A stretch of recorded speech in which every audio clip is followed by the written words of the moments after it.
A lei quer ascensão e o delito de lesa evolução paga-se em forma de dor, tanto maior quanto mais baixo se caiu. Então, dada a estrutura da lei, não resta senão pagar duramente. Podia-se haver subido e se desceu, podia-se haver melhorado e se piorou. Uma alegria superior estava à mão e não resta outra coisa senão a tristeza do paraíso perdido. Lamentavelmente, parece que tal sistema de agir está mesmo nos hábitos humanos. Mas isto é lógico para quem compreendeu que o nosso mundo é o resultado de uma queda do S no As. O grave perigo atual é que o homem queira repetir outra vez este motivo, fazendo prevalecer o impulso do emborcamento em direção ao As, e assim, por evolução perdida, precipitar-se na involução. É difícil saber quando e se a experiência poderá ser repetida, quantos milênios de esforço serão necessários para preparar novamente as atuais condições adequadas para se verificar o fenômeno.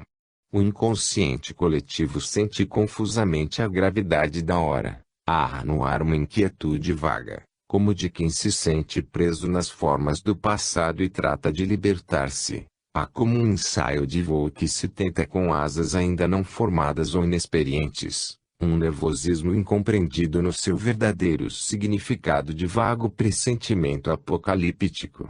Estes sintomas são interpretados como patológicos e procura-se acalmá-los atordoando-se em distrações, para fugir à compreensão, ao esforço, ao peso da responsabilidade.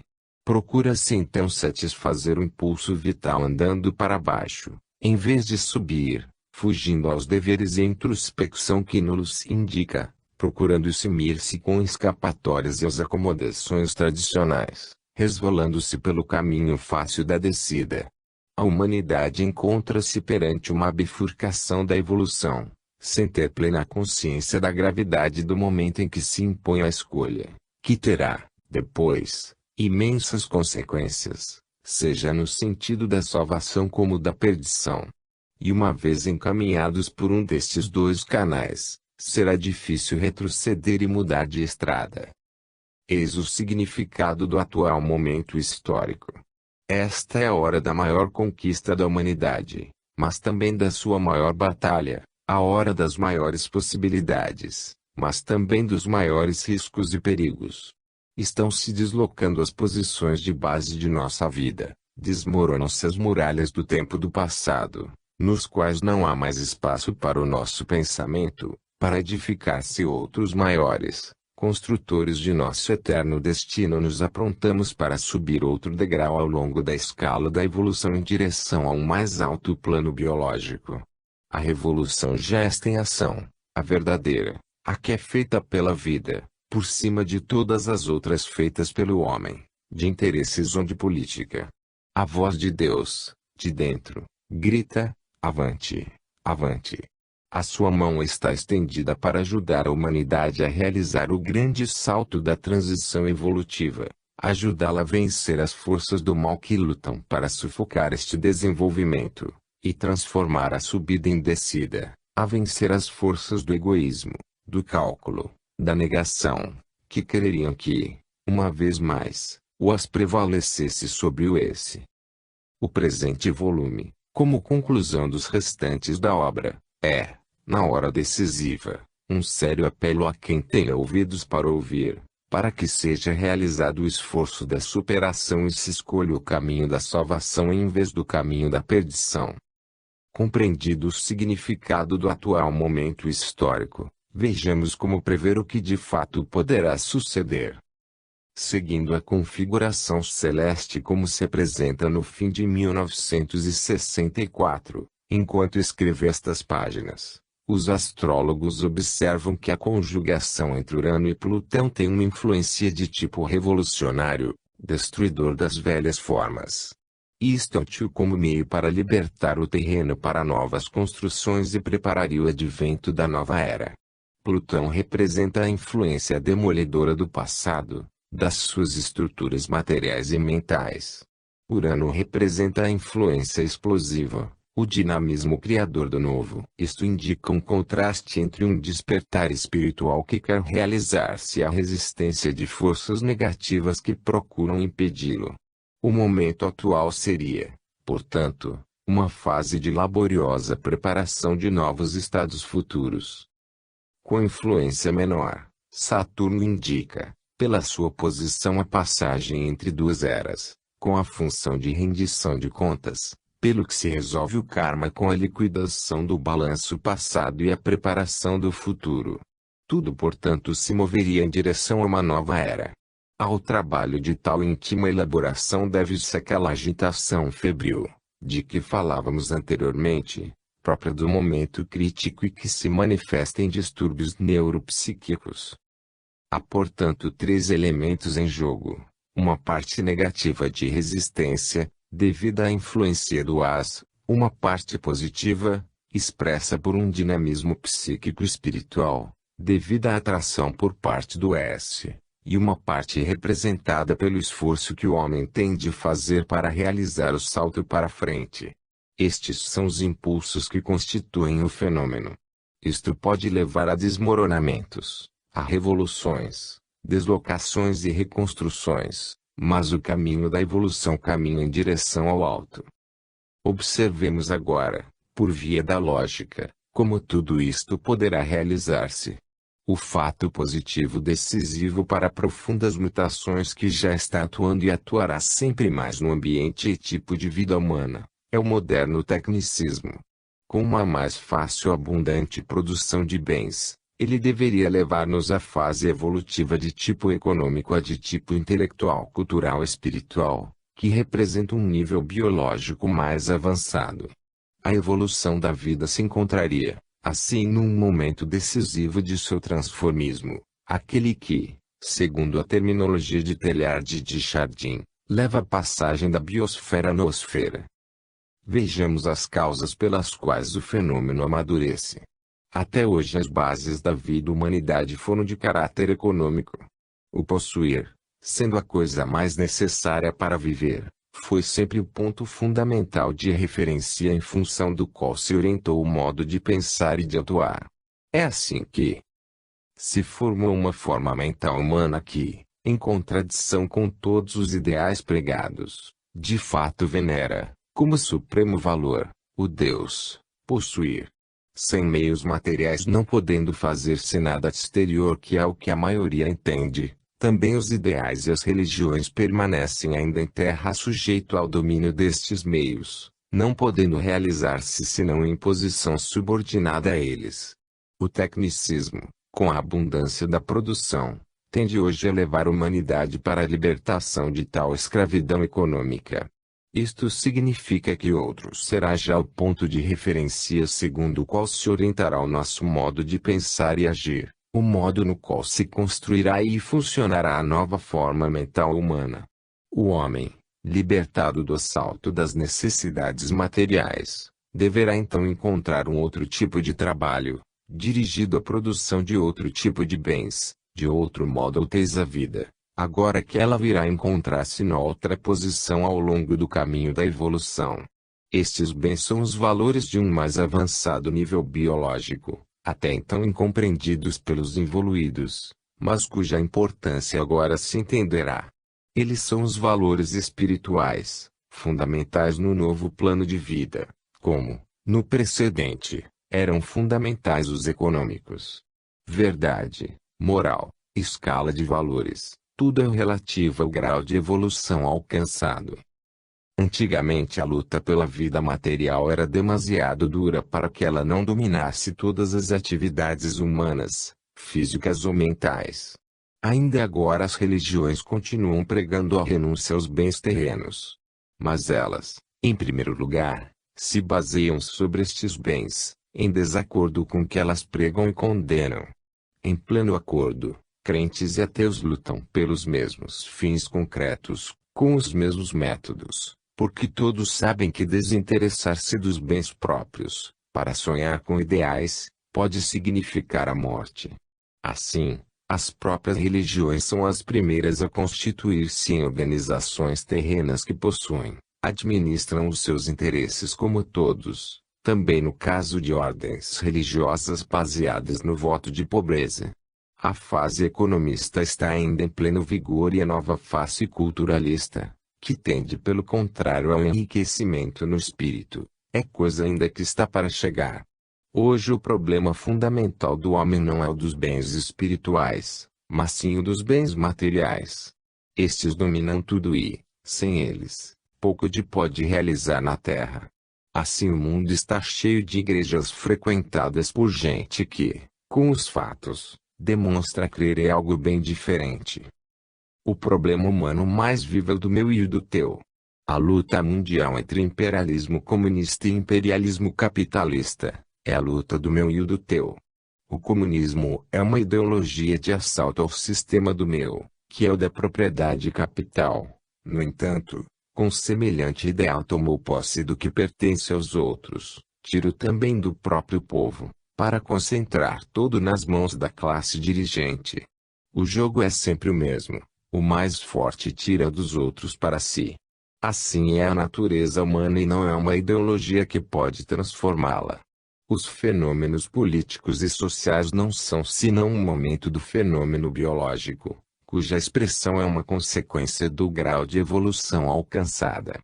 É por isso que o culto da posse hoje é universal, mesmo dentro dos ideais políticos e religiosos que se proclamam isentos dele. Não há nada que lhe escape. Disse, minha mulher, meu marido, meus filhos, meus parentes, dependentes, clientes, minha cidade, minha pátria, meu partido, minha religião, até meu Deus. Tudo é meu, em função de mim que sou o dono. O homem vale não pelo que é, mas pelo que possui. Esta é a estrutura da nossa forma mental, a base de nossa verdadeira moral. Isto é que o novo tecnicismo, com uma superabundante produção de bens nos poderá permitir superar, conseguindo assim deslocar o valor do eu, daquilo que ele possui àquilo que ele é. Mas para passar da tradicional valorização exterior à interior, será necessário aproveitar-se das novas condições de vida para deslocar a atividade de um trabalho de tipo econômico produtivo, a outro de tipo intelectual cultural espiritual, dirigido não ao bem-estar material, que estará assegurado, mas à formação da mais evoluída personalidade do super-homem consciente. Trata-se de uma mutação evolutiva, aquela pela qual, segundo Teilhard de Chardin, o ser desemboca da biosfera na nosfera, e segundo a grande síntese se entra na terceira fase do fisiodinamo-psiquismo. Quando o homem tiver superado e organizado em definitivo o dinamismo dirigido à produção econômica de bens, através do tecnicismo haverá fixado o funcionamento em forma automática, de maneira que essa produção continuará a fazer-se por si mesma. Então este homem, realizada esta obra, que já agora é sua, poderá dedicar-se à construção de si próprio num plano superior do edifício biológico, e através de outro tipo de dinamismo dirigir-se à produção de outros bens de caráter espiritual. Tudo isto é lógico porque faz parte do plano geral do desenvolvimento da evolução que vai do as ao S, isto é, da matéria ao espírito. Tudo isto aparece mais evidente no período atual porque nos encontramos no momento da passagem de uma na outra, da mudança de posições na qual, devido ao impulso para a frente, o transformismo se faz mais rápido, intenso e portanto mais visível. Porque se trata de uma transição biológica. Transformar-se é o tipo de vida da humanidade nas suas várias manifestações, como economia, política, literatura, arte, filosofia, ética, religiões, direito etc., porque mudarão a forma mental, o tipo de trabalho, as condições do ambiente. Assim as verdades consideradas absolutas mas que são relativas em relação aos séculos passados, se transformarão em outras verdades que se julgarão absolutas e serão relativas com referência aos séculos futuros, tudo mudando e sempre em relação ao grau de evolução alcançado. A nova grande ocupação do homem não será a de conquistar, para possuir, luta que já não terá razão de existir quando for superado o estado de necessidade. Será pelo contrário um trabalho dirigido à conquista de conhecimento e à formação da consciência. Tudo isto será aceito pela vida porque representa um valor biológico ao mesmo tempo que constitui um modo mais seguro e completo de defesa e garante melhor a sobrevivência. É que estaremos diante de um tipo de luta praticada com meios mais inteligentes e portanto mais eficientes. De fato, não temos mais o indivíduo em completa ignorância, manobrado só pelos instintos e por eles arrastados como um cego ao longo do caminho da evolução, mas um iluminado pelo conhecimento, o qual assume as diretivas da sua vida e do fenômeno evolutivo no seu planeta. A luta pela ascensão continuará, mas dado o progresso realizado, será sempre mais de tipo S e sempre menos de tipo AS. E sabemos o que significa tipo S e tipo AS.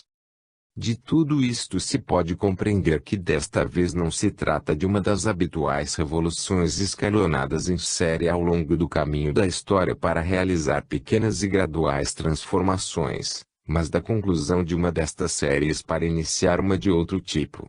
Em resumo, trata-se de um salto de uma era a outra. Trata-se de um processo de transformação que tende à criação de um biótipo mais evoluído. Hoje estamos quase no fim de uma fase de amadurecimento, pelo qual o fenômeno se precipita na fase seguinte. Estamos na hora do parto. O feto está pronto. Teremos um recém-nascido, o homem novo ainda menino, que os futuros milênios levarão à maturidade. Processo lento e longo, mas inexoravelmente construído pelo tempo que marca o ritmo do transformismo sem nunca se deter. Então, não mais o evoluído de hoje, mas o evoluído de amanhã é que dominará e, como maioria, imporá as suas leis bem diversas. Explicamos suficientemente em nossos livros quão diversa é a sua forma mental, a sua ética, religião, tipo de trabalho, o seu fim a alcançar. Ele hoje é exceção e, perante a atual realidade biológica, é utopia. Amanhã ele será esta realidade. Hoje é uma antecipação isolada, um mártir pisado para abrir caminho aos piores. Amanhã estará no vértice como mente diretora da evolução biológica do planeta. Este é o esplêndido desenvolvimento que nos espera, programado pelas leis da evolução. Se o homem não quiser ser louco até o ponto de querer se precipitar num retrocesso involutivo, abusando no mal, na direção do AS, daquelas condições favoráveis que o impulsionam para o bem, em direção ao S, dilapidando assim o fruto da laboriosa maturação dos milênios passados. Observemos ainda este fenômeno que a evolução está agora amadurecendo, seja nos seus elementos, seja na técnica e lógica que a vida usa ao desenvolvê-los. Falamos agora do culto da posse e da sua correlativa forma mental. É precisamente esta nova forma mental que transformará o homem do futuro. É natural que, passando ele a uma mais avançada fase de evolução, mude também o seu modo de conceber a vida, segundo o seu modo de viver e funcionar. Observemos como o homem se está preparando para entrar nesta sua mais avançada fase de evolução, e a que novo modo de existência está se encaminhando. A transformação evolutiva que na estrutura da massa humana, ainda está em grande parte amorfa, está amadurecendo, consiste em levá-la cada vez mais para o estado orgânico. Mais exatamente, consiste em passar do atual, ainda vigente, estado modo de existir de tipo individualista separatista a um outro, pelo contrário, de tipo orgânico colaboracionista. Independentemente do comunismo, e fora da sua zona de influência no mundo, hoje se afirma cada vez mais uma tendência geral à socialização. O comunismo não é mais do que um aspecto de expressão mais ousada, ativa e evidente deste fenômeno, o socialismo, que assalta toda a humanidade. Tratando-se de um fato que se encontra por toda parte, mesmo em terreno politicamente oposto, como também de profundas mutações no modo de conceber e colocar os problemas, de agir, de regular as relações entre os vários elementos da coletividade, enquadrando-os numa nova ordem. Pode-se verdadeiramente falar de transformação evolutiva e de fenômeno biológico. Assim o comunismo, mais do que um consciente iniciador, Seria só um instintivo seguidor, obediente realizador das leis da vida, as únicas que sabem onde a humanidade deve chegar e que portanto são as que verdadeiramente dirigem a história. Trata-se de fato, de passar a novas formas de vida, coletiva, inteligentemente organizada, isto é, a um modo de viver mais completo, complexo e perfeito, como é o estado orgânico. Quem entende o significado da atual tendência da humanidade à coletivização, compreende que se trata de uma transformação profunda que transcende o problema político e ideológico, e assume a importância de conquista de uma nova posição biológica, situada numa mais avançada fase de evolução. É natural que tal transformação, atuando em profundidade, seja também psicológica e se estenda a vários setores da atividade e natureza humana. É natural que o Instituto da Propriedade, baseado ainda sobre o velho modelo social individualista separatista, se ressinta deste novo modo de conceber a vida coletiva. Como reação a tal sistema, em razão da nova maturação evolutiva, explica-se a universal tendência, mesmo nos países capitalistas, a limitar cada vez mais o conceito individualista, separatista de propriedade absoluta. Explica-se a vontade de uma progressiva circunscrição dos seus abusos, permitidos pelo princípio atávico de poder ilimitado pelo dono. No caso extremo do comunismo, o ataque é frontal, para destruir definitivamente o próprio instituto da propriedade. Nos países capitalistas ela é atacada em forma mais moderada, por sucessivas aproximações, não para destruí-la, mas para discipliná-la. Acontece então que a antiga forma absoluta vai-se lentamente corroendo por ser rodeada, limitada, condicionada. A propriedade da fase individualista separatista não pode sobreviver em nova fase de evolução, senão transformando-se num tipo de propriedade orgânico colaboracionista, porque toda a sociedade humana se está transformando neste sentido. E todas as suas manifestações devem seguir o ritmo da evolução que tudo arrasta consigo.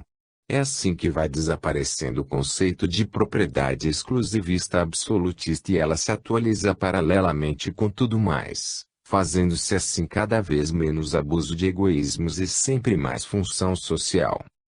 Se bem que em diversos graus, este fenômeno universal de salto destrutivo ou de limitação da propriedade, tem um significado próprio. Ele nasceu e justifica-se como reação aos abusos que dela se fizeram no passado e que a humanidade, havendo amadurecido por evolução, agora consegue ver e não está mais disposta a suportar. É necessário compreender que a evolução, avançando em direção a um estado mais perfeito que o anterior, tem a função de polir o passado, libertando-se de todas as suas superestruturas que a desviaram e das incrustações parasitárias, erguendo-se por sobre as suas culpas e defeitos, sem o que não é possível ascender. Esta relação verifica-se numa intensidade proporcional ao abuso que a instituição degenerou. Então, para libertar-se da doença, procura-se matar o enfermo, isto é, combate-se uma instituição que, corrompendo-se, acabou por tornar-se prejudicial.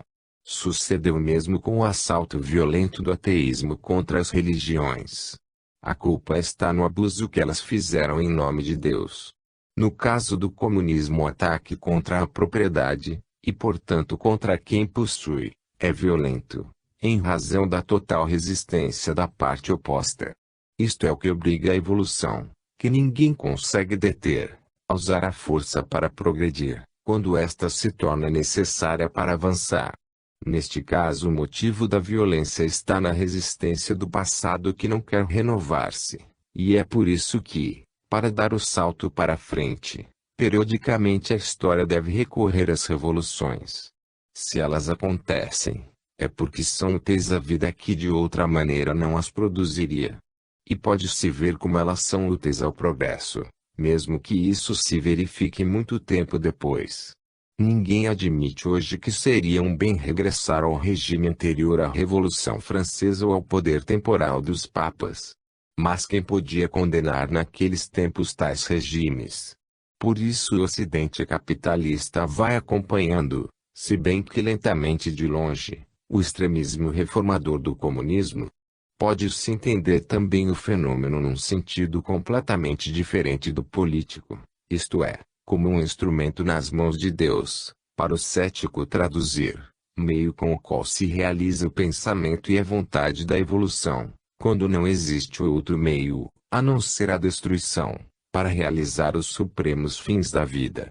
Só por ignorância se pode chegar a crer que aos interesses egoístas de um grupo ou classe social seja permitido, num universo em que tudo está regulado, deter o movimento ascensional da humanidade. E hoje isto se tem verificado com particular intensidade. As transformações acima referidas não podem ser consideradas como um fenômeno isolado, mas que arrastam consigo, envolvido na mesma corrente, tudo que se encontra perto dele, paralelo, afim, influenciável de qualquer modo. Tudo está conexo e se repercute comunicando-se pelas vias físicas, dinâmicas e espirituais do universo. Eis então que destas deslocações se ressente o vigente método de luta pela sobrevivência. Até agora ele baseava-se sobre a posse dos bens, sobre a sua conquista, defesa e conservação. Tudo isto acaba por transformar-se com a evolução do conceito de propriedade. É certo que permanece a fundamental necessidade de procurar-se os meios de subsistência. Mas agora tal problema deve ser resolvido por outras vias.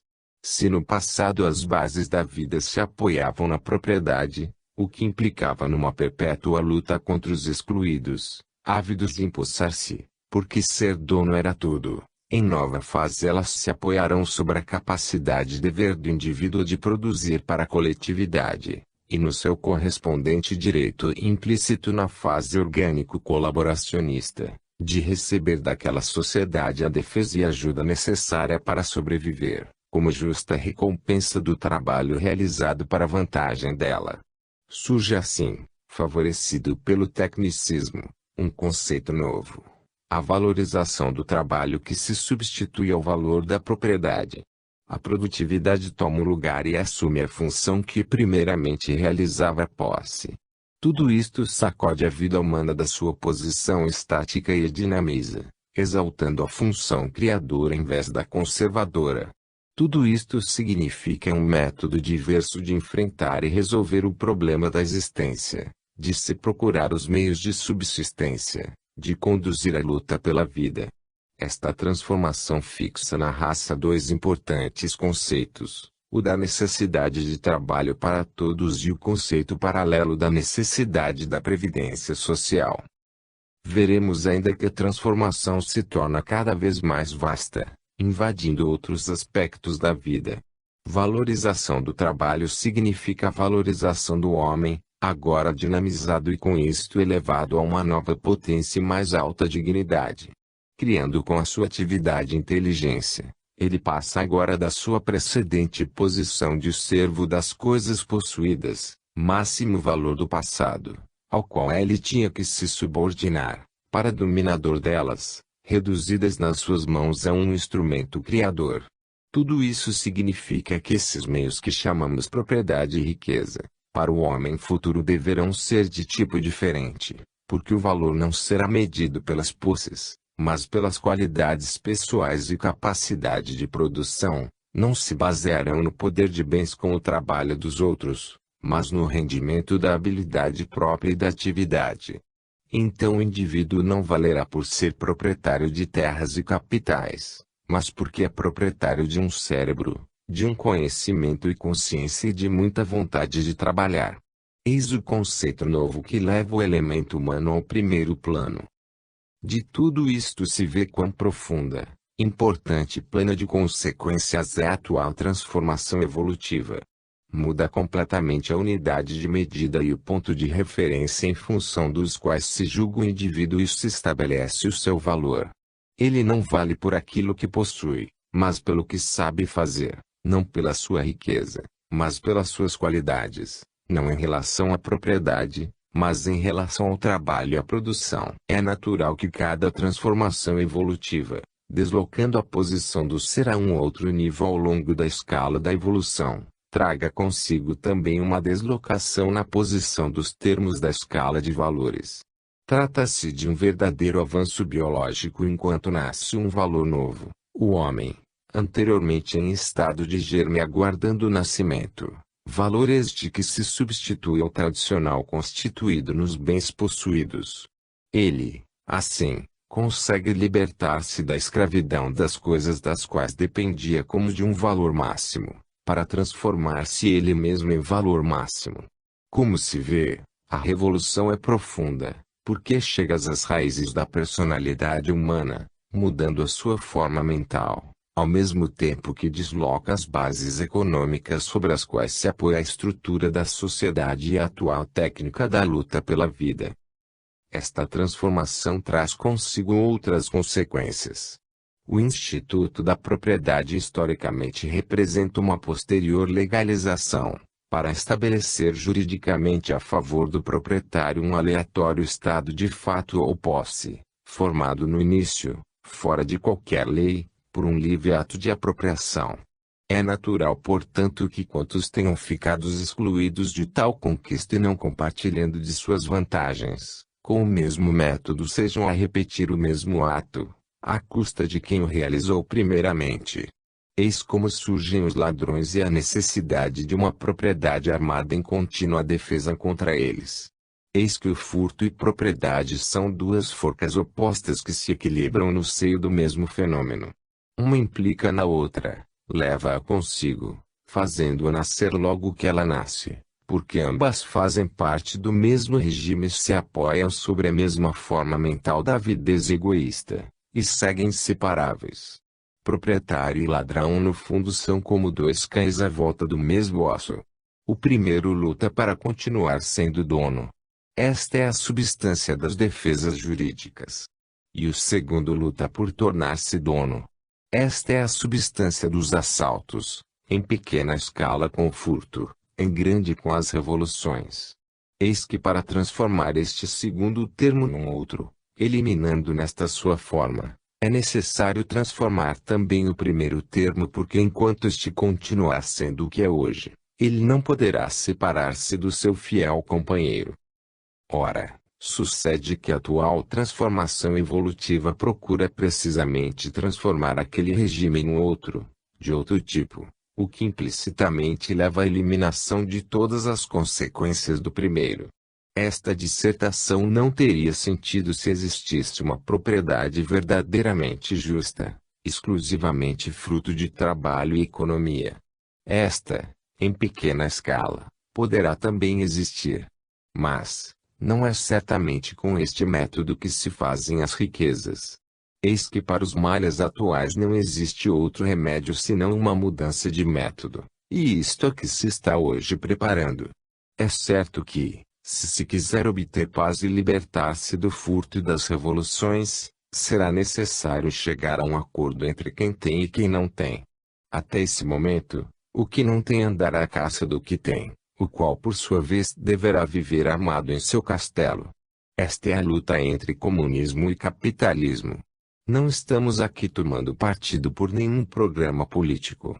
Isto é só uma constatação imparcial do funcionamento das leis da vida e das inevitáveis consequências do tipo de forma mental que dirige o atual animal humano.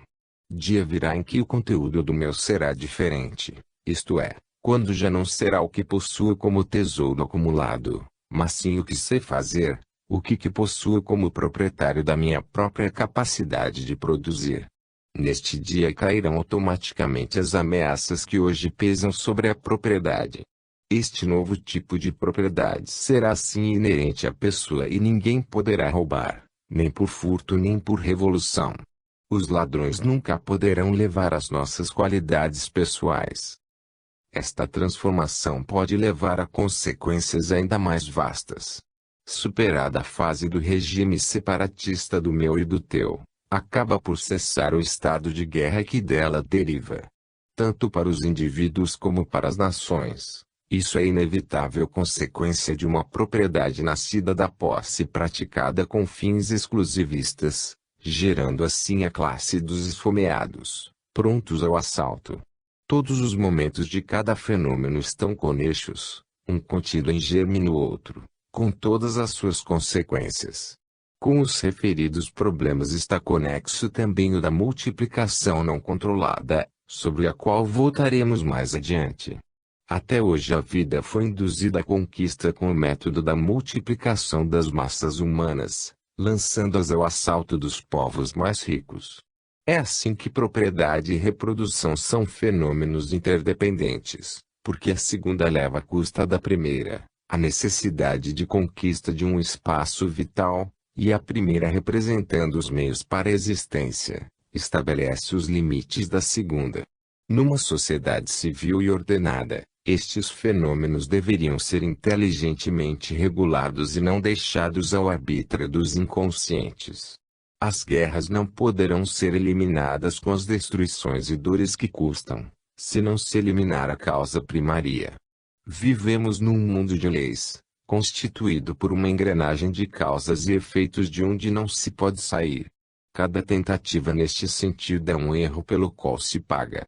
A liberdade que conduz para fora da ordem, que viola os equilíbrios da vida em prejuízo dos outros, não pode levar a uma conquista mas principalmente à reação do ofendido, isto é, não à vitória mas à guerra. Porque isto parece um destino maléfico que persegue o homem desde que ele apareceu sobre a terra. É o seu baixo grau de evolução, isto é, a sua posição ainda de involuído, que o prende dentro da prisão do seu estreito egoísmo, ligando-o assim a uma forma mental que, como uma condenação, o persegue, colocando em luta com todos. A causa primária está naquela forma mental, na natureza humana atrasada. Está no fato de o homem ainda não ter sabido evoluir até formar-se uma consciência coletiva que o leve a disciplinar-se numa ordem e todos espontaneamente a colaborar em paz para o proveito comum. Mas porque o involuído é egoísta e possui semelhante forma mental, causa de tantos dos seus males. Na raiz destes há uma razão mais profunda, o ser, pela sua revolta, é um decaído mergulhado na cisão do estado orgânico unitário ele, na origem dos tempos, se emborcou e se fragmentou no separatismo em que ficará enquanto não conseguir, evoluindo, reconstruir-se neste originário estado orgânico unitário. A vida, chegada com a humanidade ao mais alto nível evolutivo do planeta, está agora tentando os seus primeiros passos para se reaproximar da reconstrução daquele estado originário. Eis o mais remoto e profundo significado do coletivismo hoje na moda, visto em função das grandes transformações desejadas pela evolução. Por isso a hora presente toma esta direção no desenvolvimento da história. Por isso também este é o trabalho que agora cabe ao homem realizar para passar a um grau de civilização mais avançada. Eis as razões da condenação à luta pela vida e as guerras entre os povos, e o seu remédio. Só a evolução nos pode permitir libertar-nos dos trabalhos forçados de tal tipo de existência que está esperando os evoluídos. A vida terrestre já conhece este tipo de vida organizada, porque realizou seus primeiros esboços nas colônias de insetos, abelhas, formigas, e melhor nas colônias de células, organismo humano. Nelas nenhum elemento se levanta contra o outro e todos estão espontaneamente ligados por um egoísmo coletivo unitário e não individual separatista. Hoje assistimos ao início de um processo unificador da humanidade, o que implica a formação de um biótipo funcionando com outra forma mental, que leva a atuar e a viver de modo diferente. Tal unificação é então o resultado de uma coletivização convencida que naturalmente implica, por formar parte do novo sistema, a abolição das revoluções e das guerras. Novo biótipo, nova forma mental, nova concepção da vida, novo modo de comportar-se. Estas são as sucessivas mudanças ligadas em cadeia que poderão levar a uma nova civilização feita para perdurar, fixando-se na raça humana. A evolução no passado deu prova de saber realizar transformações bem mais profundas. Com ela, gradualmente, tudo pode mudar. O homem se civiliza, se faz mais inteligente e menos feroz. A atividade humana se torna mais pacificamente produtora e sempre menos de tipo guerreiro, porque os novos cérebros conseguirão compreender quão prejudicial para todos é o método da agressividade. De resto, está na lógica de todo o processo evolutivo que se deve realizar um passo mais em frente na obra de reordenação que vai do A ao S. A vida segue vias utilitárias e o ser aceito que lhe traz vantagem. Na prática não há quem não veja a conveniência concreta de dirigir as energias próprias em sentido produtivo de bens, em vez de um sentido destrutivo no tormentoso esforço das guerras. Com o novo método a vida se torna muito mais rica e defendida e isto com muito menor desperdício de energias, do que com o velho método ainda vigente. Não se poderá fugir à compreensão da facilidade que é resolver o tremendo problema da sobrevivência, desenvolvendo-se como inteligência pacífica produtora, e não como capacidade de furto e agressão. É precisamente por estas vias que a evolução tende a levar o ser em direção a contínuos melhoramentos, reabsorvendo a dor e criando a felicidade. Observemos agora um outro aspecto deste fenômeno evolutivo tendente à unificação. É incontestável hoje que o aprofundar-se do conhecimento leva à especialização. E pode parecer que tal método leva à separação em vez de levar à unificação. Ele se difunde porque permite a cada um aperfeiçoar-se no seu ramo, oferecendo assim a possibilidade de realizar um trabalho melhor dentro da própria capacidade e função. No entanto, a especialização oferece o perigo de um afastamento e portanto isolamento de cada cérebro especializado.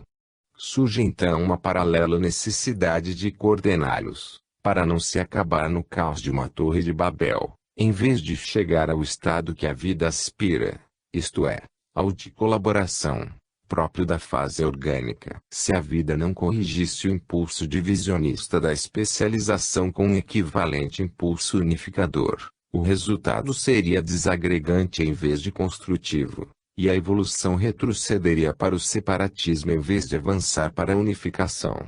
Mas a tendência unificadora é mais forte do que o impulso separatista e por isso está destinada a vencer. Vemo-la manifestar-se na formação das grandes unidades políticas, agora já no mundo reduzidas só a duas principais, que um dia deverão acabar por formar uma só. É assim que hoje, junto com a tendência compensadora à unificação, pelo que se sente a necessidade de uma síntese universal orientadora. Até as religiões procuram aproximar-se com um colóquio para chegar a uma compreensão unificadora. Por evolução nada pode deixar de dirigir-se à unificação. É este o princípio das unidades coletivas, já no outro lugar explicado por nós, pelo qual os elementos, em vez de se separarem com a especialização das suas funções, são retomados no círculo de organizações cada vez mais vastas, incluindo as organizações componentes menores, escalonadas por grandeza e complexidade ao longo do caminho da evolução. Eis que a crescente diversidade a que conduz o aperfeiçoamento, acaba por tornar-se não um elemento de cisão mas de unificação, porque sujeita a um misturar-se contínuo que funde todos e cada um dos elementos componentes. Vemos que a vida utiliza este método de aproximação colaboracionista no que se poderia chamar uma simbiose universal. Os elementos constitutivos do átomo dentro dele fundem-se num sistema. Os átomos depois, se juntam a outros sistemas mais complexos nas combinações químicas dos corpos. As moléculas por sua vez coordenam-se nos sistemas celulares, e as células se unem a outras para funcionarem em conjunto, formando órgãos e organismos. Estas unidades coletivas já tão complexas são os primeiros elementos constitutivos de unidades ainda mais vastas. Assim no homem a união de indivíduos faz a família, depois o grupo familiar, a cidade, o partido, a nação, a raça, e por fim a humanidade.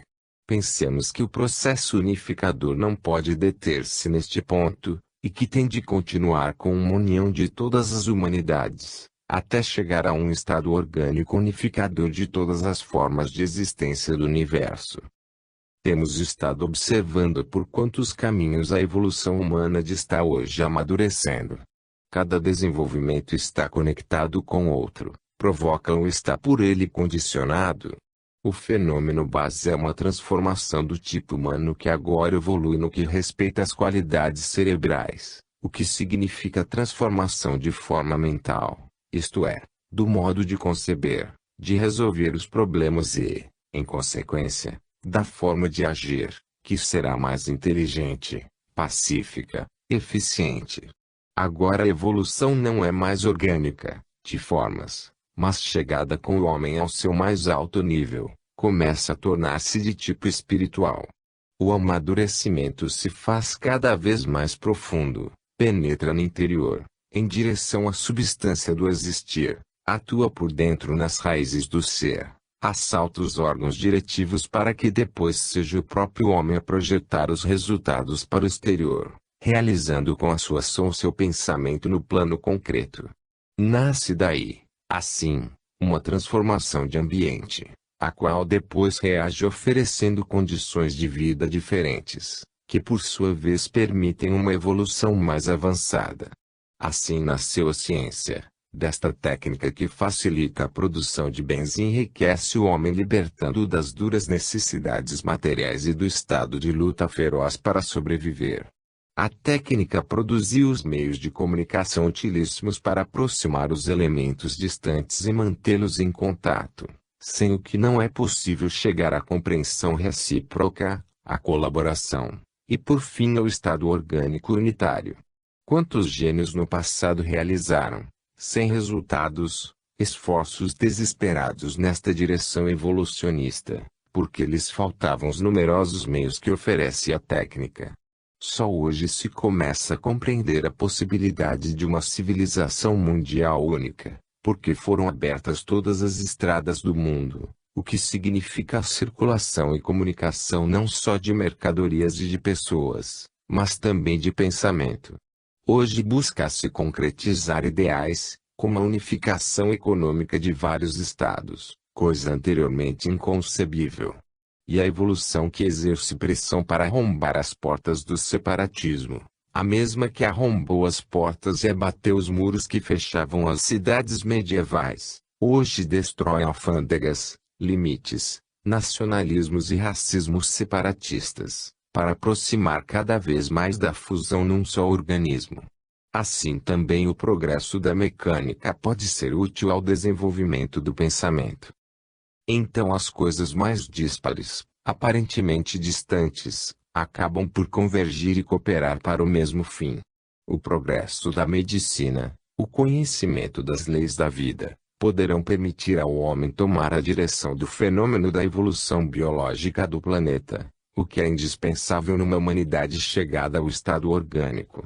Em tal regime de ordem não será admissível uma multiplicação não controlada, que não tenha em conta as suas imensas consequências demográficas, econômicas, sociais.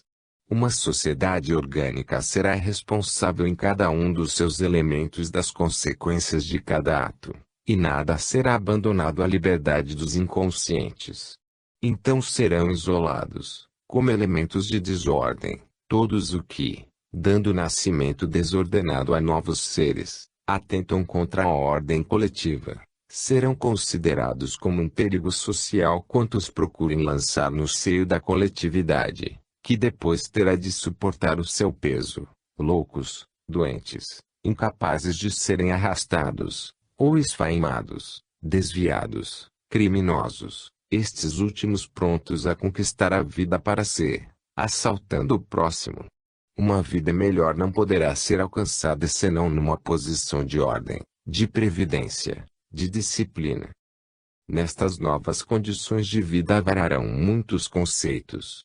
Como se passará cada vez mais do conceito de propriedade, exploração egoísta ou de propriedade em função do interesse coletivo, mas do que individual, assim se passará do conceito de autoridade entendida como posição de domínio sempre em vantagem de quem a detém, ao conceito de autoridade entendida como serviço a favor da coletividade e função social.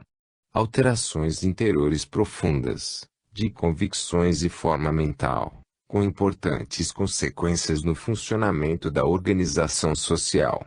Dessa forma, o princípio de autoridade, nascida como opressão escravagista, transforma-se em benéfica potência diretriz e protetora da vida. A relação de tais transformações poderia continuar, com diversas alterações delas decorrentes. É toda uma frente de amadurecimento que avança. Na base de todas essas maturações está a maturação evolutiva do biótipo humano, na sua mente, da sua capacidade de compreender, é o que dirige a sua atividade criadora e representa o centro genético das suas obras. É esta maturação que, com a ciência que dela derivou, levará ao completo domínio das forças da natureza. Isto significa não só potencialização e valorização do trabalho do homem que o realiza, mas também um caminhar em direção a um tipo de trabalho de técnica especializada, o qual exige uma prévia cultura e implica sim um processo de intelectualização, dado que a atividade se transfere do plano do esforço material do servo ao plano da função mental do dirigente. Mas este novo tipo de vida não será possível senão no seio de uma nova civilização, deixando com a sua organização, o indivíduo liberto do assalto das necessidades materiais, às quais hoje tudo se encontra subordinado, permitir-lhe-á dedicar-se a coisas mais elevadas que a procura do dinheiro, que atualmente se impõe como finalidade principal de toda a sua atividade. Isto será facilitado pelo fato de que o estado orgânico implica o nascimento de uma nova função social, através da qual a coletividade se converte em protetora do indivíduo, até agora abandonado às suas próprias forças, em luta contra os seus semelhantes. Esta função de proteger coube, até agora, somente ao grupo em favor dos seus componentes, enquanto cada grupo luta com os demais. Deste sistema de castelos armados sempre em guerra entre eles, sejam partidos políticos, religiões, coligações de interesses, nações etc., deste primitivo sistema separatista medieval se passará ao já mencionado princípio das unidades coletivas, através de sucessivos reagrupamentos cada vez maiores, até ao máximo que os abraçará a todos, fundidos dentro da mesma unidade. A humanidade. Não mais luta entre indivíduos que não se conhecem senão em termos de rivalidade, cada qual indiferente aos problemas dos outros, mas antes colaboração para que estes sejam resolvidos. O progressivo aumento das providências sociais em todos os países do mundo e em todos os setores da vida humana, expressa o desenvolvimento deste fenômeno. Tudo isto se manifesta a fase de superação em que hoje o mundo se encontra, a qual o leva em direção a um desenvolvimento mental que conduz à espiritualização no mais vasto sentido. Qualquer tipo de capacidade mental representa sempre um valor superior ao de caráter físico, guerreiro, material, isto é, aquele velho estilo ainda tão apreciado em nosso mundo. Também a ciência é conhecimento. E por isso não pode deixar de conduzir a consciência a um progresso em direção ao espírito. É para este tipo de progresso que se move a evolução. Tudo isto que é a atividade de intelecto, é a vida no seu mais alto grau de desenvolvimento. O fato de que as máquinas substituam o trabalho muscular e a atividade passe às funções nervosas e cerebrais, representa pelas suas consequências uma transformação de alcance biológico. Agora o maior problema da vida é que é o de assegurar-se a continuação somente se resolverá confiando-se na inteligência e não na violência. A consequência será a formação de um novo biótipo espiritualizado no mais vasto sentido, filho destas novas condições de existência. É assim que do involuído poderá nascer o evoluído, do animal humano do passado poderá nascer o verdadeiro homem. Não é possível aqui passar em revista todos os momentos desta complexa maturação. Podemos apenas concluir que este quadro confirma que se trata de uma curva no caminho da evolução, da passagem de uma à outra, por um processo de maturação chegado ao seu momento crítico. Ele tende à formação de um tipo humano mais evoluído, que será o elemento constitutivo de uma nova civilização baseada sobre outros princípios, alcançados com uma forma mental.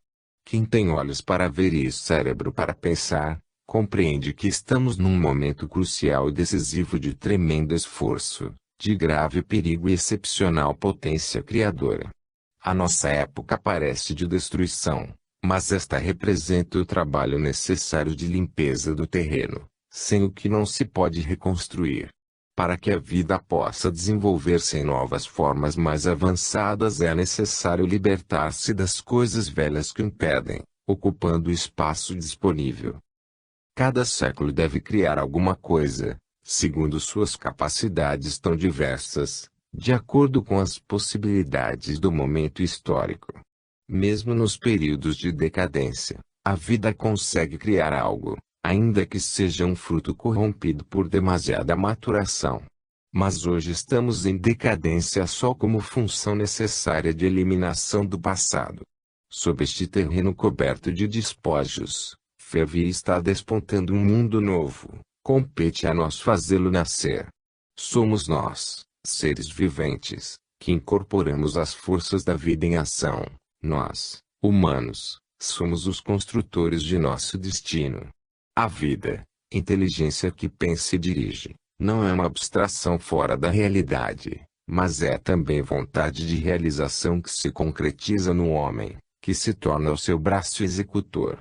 Em épocas mais avançadas um homem mais evoluído compreenderá e realizará esta íntima colaboração entre a grande inteligência que dirige o funcionamento do universo e a sua pequena inteligência que serve de operário inteligente. O atual esforço criador desta geração corresponde a nós e dele devemos ser instrumentos heróicos, numa nova época de conquistas sobre-humanas. Nesta, como em todas as horas apocalípticas, as grandes diretivas estão nas mãos de Deus, enquanto o trabalho pequeno de execução está nas mãos do homem. A ele caberá o esforço, a luta, o perigo, para que seja seu imerecido resultado. Agora que falamos de um tão esplêndido desenvolvimento em expectativa, mudamos em relação a ele o ponto de vista, para olhar não o futuro do mundo mas o presente. Damos-nos porventura conta do atual tipo biológico e quais as condições de ambiente a que tudo isto deve ser aplicado.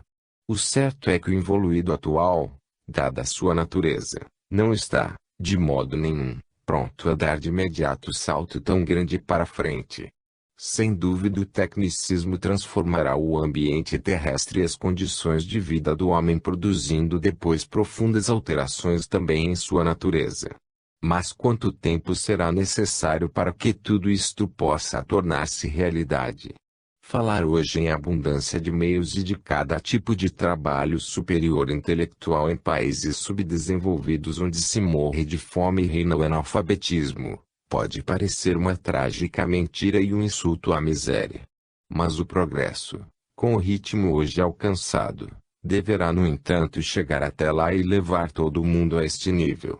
Por estas razões, agora que observamos o fenômeno com ampla perspectiva futura em relação aos seus desenvolvimentos longínquos, procuremos compreendê-lo também segundo uma perspectiva mais estreita, em relação aos seus desenvolvimentos mais próximos num futuro mais imediato, tendo sobretudo em conta o homem atual e quão longe está ainda de tais conquistas. Que valor tem na Terra as coisas superiores do espírito?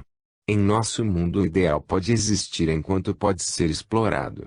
Mas isto, neste nível, é justo porque, antes de pensar em evoluir, é necessário assegurar-se a continuação da vida.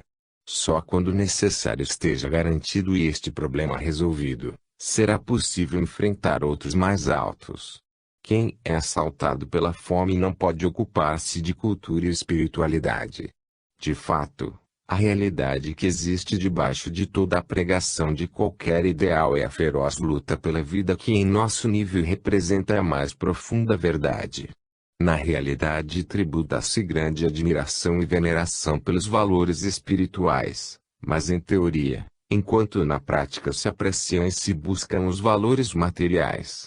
Os ideais se utilizam então para outros fins, como o de fazer uma criação boa e mansa e com isto um rebanho sujeito à obediência, para ordenhar como é função dos pastores. Este é o ambiente no qual o evoluído se encontra ao seu gosto, por ser proporcional aos seus instintos e necessidades. Quando tropeça nos ideais pregados aos quatro ventos e que para a sua vida